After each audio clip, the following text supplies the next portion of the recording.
The Watchmen are set to invade the DC universe. That's right, Dr. Manhattan and the rest of the cast from Alan Moore and Dave Gibbons' seminal serial are about to share the same comic book page with the likes of Superman and Batman when they come to the DC universe for the first time ever in Doomsday Clock. What's up everybody, my name is Joshua Yale and this has to be the most daring, audacious, and insane crossover in the history of comics. So I went and talked to the mastermind behind it all, writer Geoff Johns, but we'll get to that in a minute. First, I want to explain just why this is such a big deal. And to do that, I'm going to turn back the clock to tell you just what Watchmen is and how the comic book industry has never been the same since it was published. Written by Alan Moore with art from Dave Gibbons, Watchmen is a 12-part miniseries released in 1985. It is a multi-layered masterpiece in storytelling, a dark deconstruction of the superhero genre, a political commentary on absolute power, and a wonderfully complex murder mystery, all centered around familiar superhero archetypes. Seriously, this book is so good, Time magazine listed it as one of the top 100 novels of all time, right alongside The Great Gatsby and To Kill a Mockingbird. It's the Citizen Kane of comics, and in many ways has legitimized comics as a true art form. This is a fantastic book filled with fantastic characters, so it's understandable that DC would want to keep telling more Watchmen stories, but sometimes you can't or shouldn't improve on greatness. In fact, DC has tried it before. In 2012, DC released a bunch of prequel Watchmen stories called Before Watchmen, and the response was mixed. Sure, there were some interesting ideas and creators involved, with the clear standout being Minutemen by the legendary Darwin Cook, but there were just too many of them, and none of the stories felt like they needed to be told. It didn't feel special. But Doomsday Clock feels different. It's not some massive crossover with a million tie-ins you have to buy. It's a 12-issue storyline, just like the original, that has been carefully set up with a distinct and clear purpose: to examine themes of hope and despair, comment on the current political climate, and tell a deeply personal story. But here I am getting ahead of myself. First, we have to talk about how this fits into the current DC canon. Last year, DC Universe Rebirth #1 ended with Batman finding the comedian's signature smiley face button and hinted that the all-powerful Dr. Manhattan had been messing with the DC Universe, kind of like how he said he was going to experiment with life when he departed at the end of the original Watchmen story. This was a mind-blowing, jaw-dropping twist, leaving people equally angry and excited to see what happens next. Doomsday Clock comes out on November 22nd, but I wasn't about to wait that long for answers, so I went to New York Comic Con to talk to the Doomsday Clock writer himself, Geoff Johns. But just a warning, we'll be discussing the first 6 pages of the story, which have a pretty big surprise, so watch out for spoilers. So yeah, Watchmen it's like a sacred text to comic book readers. So what was it about this story that made you had to tell it and want to take that risk and ask readers to trust you in telling what's essentially a sequel to Watchmen? Well, you know, it's a very different type of thing. It's like the contrast between Watchmen and DC was what I was interested in, and some aspects of how that would inform each other, how those storytelling devices would form one another. And Gary and I knew the weight of this going in. Like, we knew that there were going to be people that said you can't do that, it's sacrilegious, it's, you know, and all I can say is, like, Gary and I have done a lot of work that we're really proud of, and we love these characters. We're not trying to do anything but the very best we can, and we hope readers, when they see issue 1, we hope they say, yeah, these guys are putting everything they got into it. Mm-hmm. And the original Watchmen, it was dark, it was edgy, it was political, it didn't play nice. Are you taking that same attitude towards Doomsday Clock? This is probably the most personal story I've ever written. It is the most personal story I've ever written. Certainly for Gary, it's the most personal project he's ever worked on. We're talking and dealing with things that we normally have never done in comics, and for me, that's really exciting. It's exciting to explore different things. It's exciting to go deeper into these characters than we ever have. And so, yeah, we're trying to do our own thing, but we're saying what we want to say, and the gloves are kind of off, and the censors aren't looking at the book, so.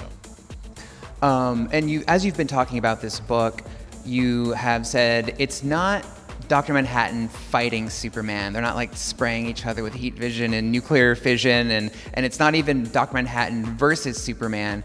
But so what is it? Well, in the 6-page preview, because that's the only thing that we've really put out, and Gary and I have been so hesitant about putting anything out because it can be judged so quickly, and we really want people to experience the first issue in the series as it's designed to be experienced when you read it, but in this day and age, it's hard to keep everything secret as it goes to printers, and you see things pop up on Reddit or online or wherever. And so we really wanted to get just enough of that story out there so people knew. And when we open our book, it clearly says, 1992. And it's been some years since Adrian's vast experiment happened. And the story begins with what's a world without Dr. Manhattan look like? What's a world without a God look like? And the story is all about, okay, this is the state of the world now, and the only person that can save it is Dr. Manhattan, so let's go get him. In that 6-page preview, it ends and Rorschach is back. What the heck?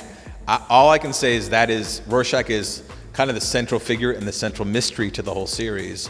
And his story specifically and what it's all about, I know people are going to see that last page and brains will be broken and melted and assumptions will be made, and all I can say is read the book. All will be very clear. I was looking at some of the pages, and you guys are using the 9-panel grid, which is, of course, the classic Watchmen style. Can you talk about using that and using things from the original comic that are going to appear in Doomsday Clock? Yeah, I mean, the structure and the storytelling and the density of storytelling really is what we wanted to get to, because so often you have comics that have double-page spreads and splashes and big panels, and a whole comic I've read can be it's like a 18-page fight scene and then an epilogue to the next fight scene. And this book isn't about fight scenes. This book's about characters. This book's about, a story. And we wanted to tell a very dense story, and it's a very complicated story, though, with I think a very clean premise. When you read issue number 1, you should see that right away. So walk me through what we're seeing here. Sure. I mean, this is page 1, and by now people have seen the ash can. I assume that we've also released these online with dialogue. These are without the dialogue on them. And really here, the key is the first caption says November 22nd, 1992, or maybe it's the 23rd. That's a really important panel because it gives you context directly about the time period for where we are in relation to the Watchmen characters. And also, the fact that he doesn't know exactly the date means the narrator's a little unreliable. So you need to be careful with what he says. And we go through this, and I wanted to mirror with Gary the first page of Watchmen, which starts with Rorschach's sign and goes all the way up to God's point of view. But in a world where God is left, we don't go to that God's point of view, right? We snap back down as Rorschach is narrating this page and talking about kind of the state of the world and his opinion of it, and he says, essentially the world's going to be, the world's done for unless we can bring God back down. And so we snap back down to the our point of view on the streets, and we know from this very first page the time, the chaotic state of it, the opinion of the narrator, and also what they need to save it, is they need to find Dr. Manhattan. Nuclear war is on the horizon, and that it's possible, so that they're evacuating every major urban area, and you need to get to the designated red zone, get out of the designated red zones, and you see cut to a prison where all the guards are ditching the prison, and all the prisoners are like, let us out of here, let us the hell out of here, and one of them grabs one of the guards and demands the keys, and somebody else gets the keys first, the keys to all the secrets, of Doomsday Clock, and we see Rorschach. And then he steps up to the guy and he says, do you still want out? And he says, no way, man, I'm cool. And as he takes off into the prison, we end our preview. These first 6 pages, there's so many things in here that set up the entire 12-issue series, and people can go into them, and I'm sure they've overanalyzed these by now. But we're really proud of this, and I know, again, people will be irate, he's dead, you can't do this, whatever, but there's a lot more to this story than just these 6 pages.